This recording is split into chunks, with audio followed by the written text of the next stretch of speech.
Esta semana le explicamos al senador Ramírez Marín por qué perdió el PRI, te cuento lo bueno y lo malo del Tren Maya, también analizamos si es bueno que AMLO quiera de regreso a Aristegui y a Vivó en la radio y te traigo buenas noticias sobre el sargazo.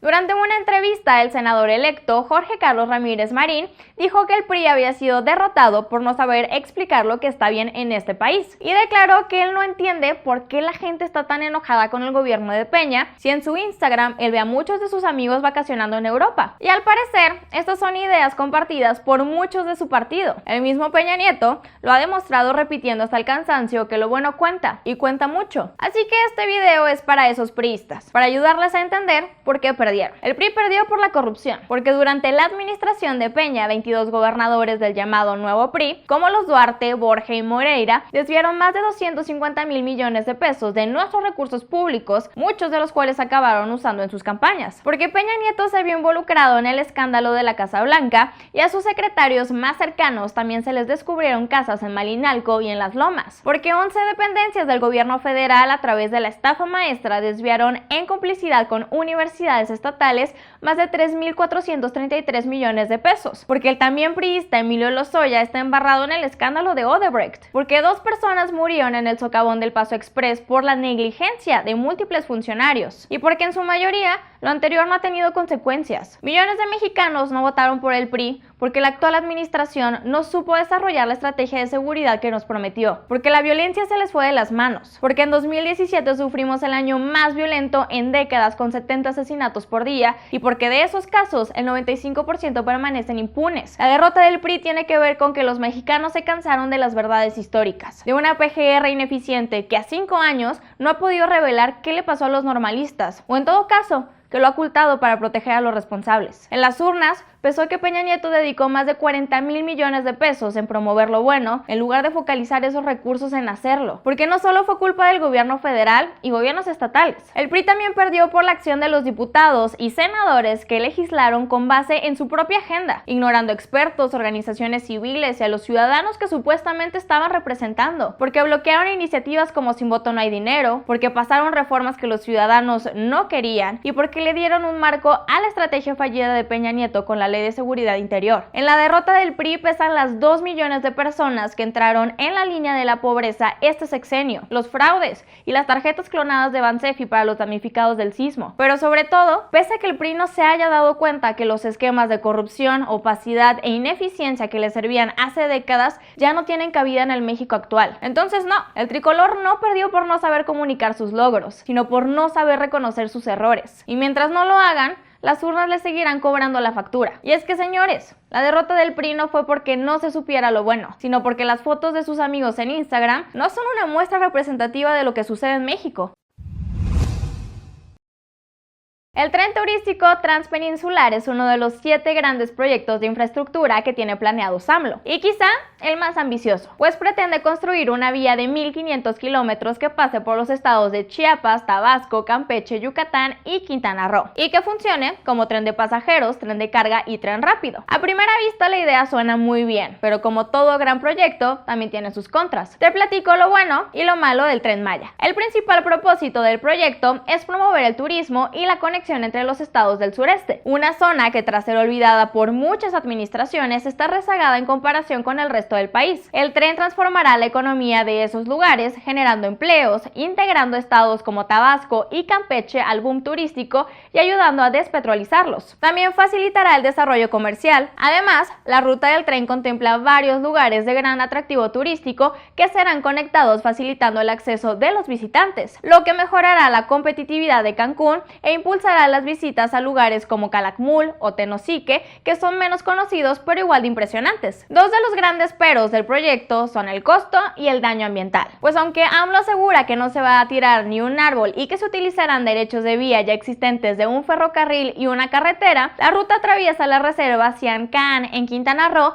considerada Patrimonio de la Humanidad por la UNESCO. De acuerdo con expertos, el paso del tren le generará un daño irremediable e incluso será peligroso para los pasajeros por estar muy cerca de la costa. Además, señalan que para que sea sustentable, la ruta debe adaptarse con el uso de al menos 5 pasos elevados en sitios como Bacalar y el Parque Nacional Tulum para evitar afectarlos. En cuanto al precio, se estima que acabe costando entre 120 y 150 mil millones de pesos, que para que te des una idea es más de lo que costó ampliar el canal de Panamá. Bueno, y eso considerando que se acabe en tiempo y forma, algo que solo sucede en menos del 10% de los megaproyectos en el mundo, de acuerdo a un estudio de la Universidad de Oxford. En cuanto al costo, una parte se proyecta que la pague el gobierno federal, contribuyendo durante los 4 años que se tiene planeada la construcción, con 7 mil millones de pesos anuales, los cuales, según AMLO, se pueden obtener de los impuestos de la recaudación del turismo. Y para el resto del presupuesto se está invitando a que lo asuma la iniciativa privada. Algo difícil porque los primeros análisis estiman que solo es rentable un pequeño tramo, el que va de Cancún a Tulum. El resto dependerá del desarrollo que se genere con el tren en sí mismo, por lo que el gobierno deberá de producir incentivos para que los empresarios se animen a asumir el riesgo. Al final de cuentas, habrá que estar atentos a que se afinen estos detalles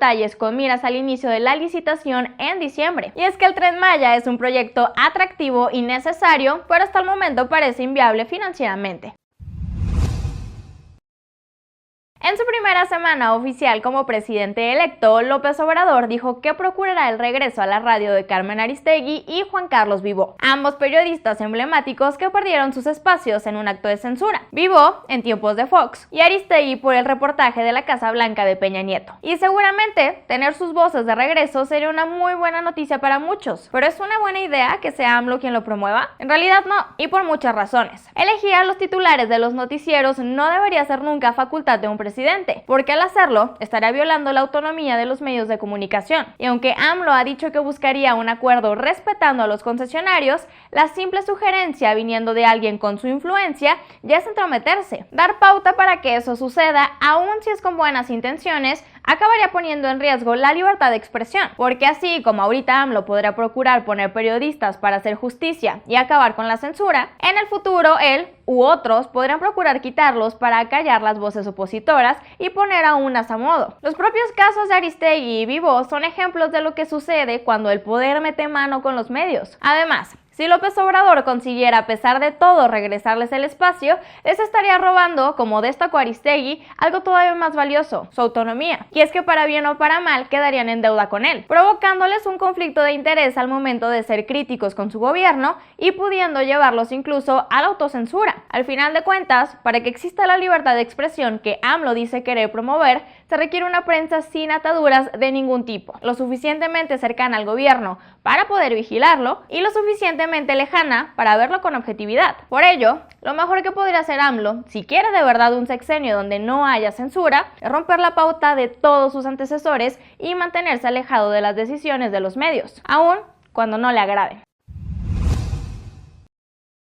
El sargazo ha invadido las playas mexicanas y ha provocado que el mar luzca manchas marrones, huela podrido. Su presencia es un síntoma del calentamiento global y en Quintana Roo nunca había habido tanto como este año. Por el momento, el gobierno de ese estado ya puso en marcha un proyecto para retirarlo, aunque la visita de las algas sigue siendo una mala noticia para muchos vacacionistas y sobre todo para los habitantes de lugares como Cancún y Playa del Carmen que viven del turismo. Pero si vemos la otra cara de la moneda, el sargazo no es tan malo. De hecho, puede ser una oportunidad si sabemos aprovecharlo. Y es que estas algas pueden ser utilizadas de muchísimas maneras. Por ejemplo, con ellas se puede generar etanol, que es un biocombustible, así como biogases de alta calidad. También es posible extraer ácido algínico, una sustancia que se usa en la industria alimentaria como espesante, y además sirve para hacer una gran variedad de cosméticos, como cremas, protector solar y tratamientos capilares. De hecho, ya un grupo de biólogos e ingenieros fundó una empresa llamada Salgax, que se dedica a comercializar estos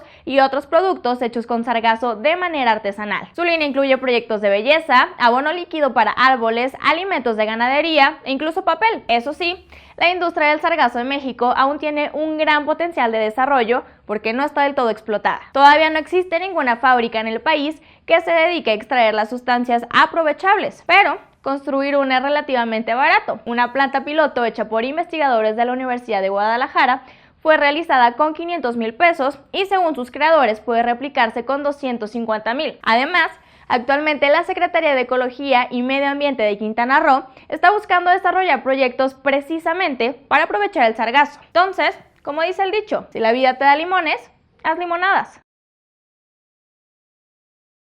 Espero que te haya gustado el video de este lunes. Si fue así, no olvides darle manita arriba y muchas gracias por llegar hasta esta parte del video. No olvides contarme acá abajo ¿qué opinas de que el presidente electo quiera intervenir en los medios de comunicación con una decisión como el regreso de Aristegui y Vivó a la radio? También te invito a que te suscribas a nuestro canal en el botón que aparece para acá para que no te pierdas ninguno de los videos que hacemos diariamente, que nos sigas en Facebook, en Twitter, en Instagram y que visites diariamente nuestro sitio web www.mientrastantoenmexico.mx, donde diario te platicamos qué está pasando en el país. Su presencia es un síntoma del calentamiento global. Senadores, puta madre. Y es que el Tren Maya es un proyecto inviable financieramente. Financieramente, coño. Y es que el Tren Maya es un proyecto atractivo.